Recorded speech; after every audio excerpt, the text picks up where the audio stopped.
Hi guys, this video is here to accompany the release of FXGL 0.2. It should give you some ideas on the things that we changed in the newer version and how we do certain things now. The main changes include that we're no longer using the instant component system that we had before. The new system is kind of more similar to what ECS should have been in the first place. Um, so the entity now doesn't contain any methods. You will notice that it only contains add, remove components, and controls. So entity is not now isn't aware of anything about it, doesn't know anything about the world or where it's located or what it's supposed to do. You can change the behavior using controls. You can add fields and data using components. So if you want to have something similar to what we had before for entities, then you could create game entity, which is a normal entity but guarantees to have certain components like type, position, rotation, bounding box, and view. So you might want to use that most of the time because it will allow you to initialize it quite quickly. The downside, however, for that flexibility is the visual clutter or code that you need to write, because you now need to check if component is there. You need to create those kind of methods that return certain components. And yeah, that's pretty much one of the most, I think it is the only downside, really. But it comes kind of with great flexibility. It allows you to create entities which don't have any types, which don't have views. Conversely, you can create entities which have views but don't have types, and so on. So basically, you can mix and match and a lot of stuff. And this was one of the biggest changes, the underlying ECS model. As for, yeah, so we don't have any types of entities now. If you want to create a physics entity, or what we used to call it in the old version, you'll need to create physics component and initialize it as you would usually initialize physics entity. And then at the end, add it as a component. Once you do that, and once you add it to the game world, it will be picked up by the physics world and initialize everything necessary for the physics simulation. Other changes are minor, and they're mainly renaming changes, certain convenience methods that you will find. This is, by the way, the Space Invaders clone, which is now using 0.2 FXGL. So it was using the previous version before. I just refactored some of the code to be compatible with the latest version. Right. The main view component is the scene view, or what it was scene view. You can now set view with the entity view and the graphics that you want. So this is a typical JavaFX node. You can also pass in the flag true here to signify that you want the main view component to generate bounding boxes for you. This is useful if you're dealing with rectangular textures or shapes, because it will generate axis aligned bounding box. So essentially it is a rectangle, and it will do it using bounds of the view. So it may or may not suit you, so you'll just have to play around with it. But it's quite easy to do it in a single line of code, as you can see. If not, you can just obtain bounding box component and then add hitboxes if you want to. Again, for now, you're constrained, so you're limited to rectangles, basically. Hopefully in the future version, we'll be able to create non-regular shapes, and that could be an interesting challenge. For making it collidable, you can now create collidable component and pass flag true. game-specific component, so disregard that. Rotation, again, you obtain the rotation component and then set value. Once you obtain the component, it will provide you some methods to work with that component. So for example, if you get a rotation component, you can do rotate by or rotate vector. Similarly, other components will give you certain convenience methods. Like I said, try game entity first because it will make your coding life a lot easier. It will contain those components. It will definitely contain them, so you don't need to check if it does or not. If you don't know whether entity contains a certain component or not, you can do get component get components where that one that returns optional, and that optional may or may not contain the component. If you're 100% sure it will contain the component, then you can do component unsafe, which returns the object itself, and it's easier coding wise. You can do exactly the same with controls. And yeah, to sum up, basically, a component is data structure. Although my views slightly vary on that, so you can actually add certain methods that modify data structure, but that's about it.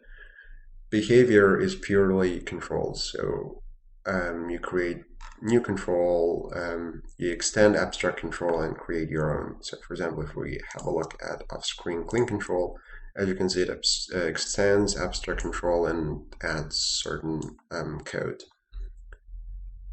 We now also have this annotation called required. You can annotate controls or components with this annotation, and then if you pass in the component class, so like here, bounding box component, that means that when you add this control to an entity, the entity itself will check if it contains this required component. If not, it will throw an unchecked exception saying you haven't added this yet. So it's a programming problem rather than runtime problem. So yeah, so before we had to manually check if an entity is within visual boundaries, is within viewport, and then we did manual clean. You can now simply add off-screen clean control, and if the entity goes outside of visible viewport, it will be destroyed automatically.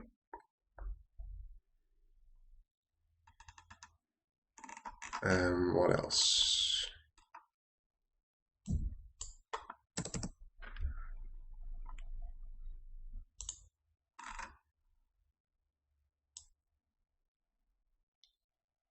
Yeah, also controls are now given this double, which should be called, which should have been TPF here, which is time per frame, which may or may not be 0.016. It depends on number of frames per second that the target machine is processing. So it allows you to write your game to fit pretty much all computational power. So irrespective of what target machine is capable of, your game will run exactly the same, or should run, if you're using the time per frame variable.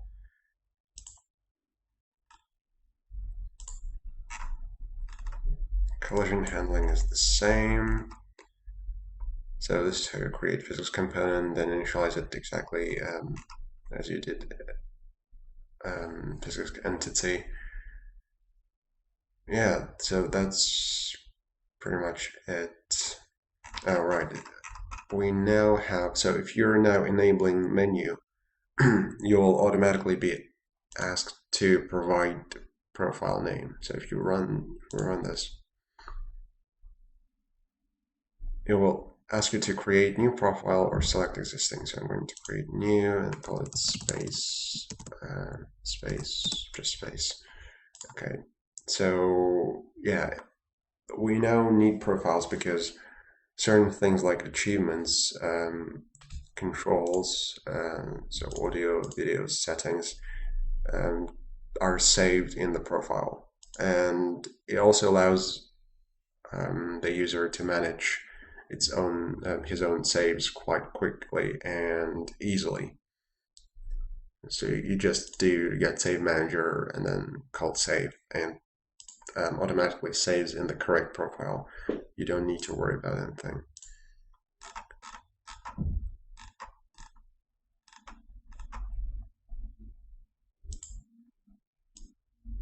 Yeah, so that covers most of the changes. I think the rest of the changes you'll discover on your own. Yeah, so before I forget, on GitHub repository of FXGL, there is a folder called samples or directory. In this directory, you'll find most basic examples of things you can do in FXGL. They have all been updated to latest version. They're using the latest syntax API. So if we take physics, for example, physics sample, and we run that. Yeah, so this is basic sample that allows you to see how collision handling is done, for example. It mostly uses a single feature, so it tries not to use any unrelated code. So most of the stuff should be quite easy to comprehend. And then we got something a little bit more difficult-ish. So this is real physics. By real physics, I mean physics simulation using done physics JBox2 physics engine. So these are quite interesting simulations that you can do. The default values for pixel per meter is now changed to 50, which used to be 20. So certain physics simulation behavior might be different.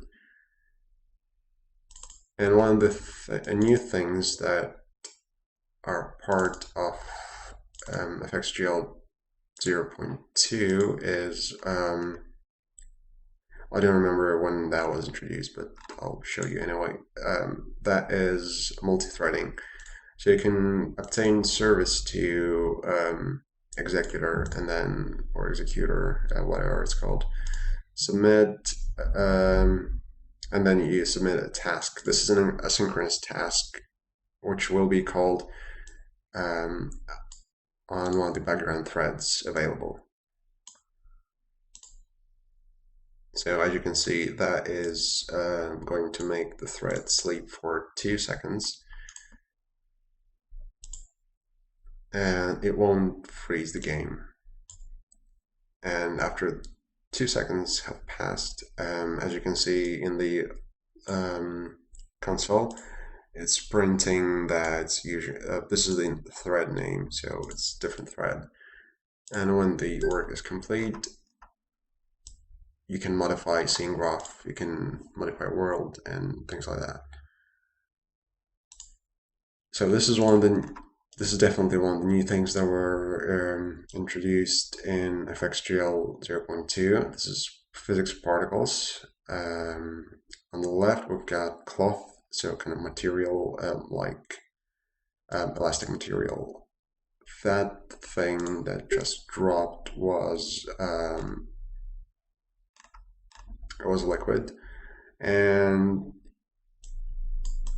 this is how you create a physics definition of liquid. You create particle group definition, you set types, and then with enum set off, you select any particle types that you want. So you can combine multiple types and basically observe what's going to happen. So this is kind of liquid. It's really nice, although in the video it's probably going to be recorded as 30 frames per second, so it's not as smooth. But if you run it on your machine, it'll be a lot smoother.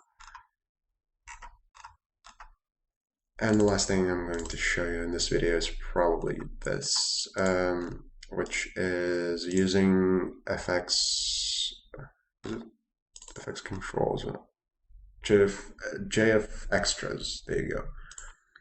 So this allows you to create a window within the frame, within the game. So, for example, if you're making an RPG, that could be quite an interesting thing to have.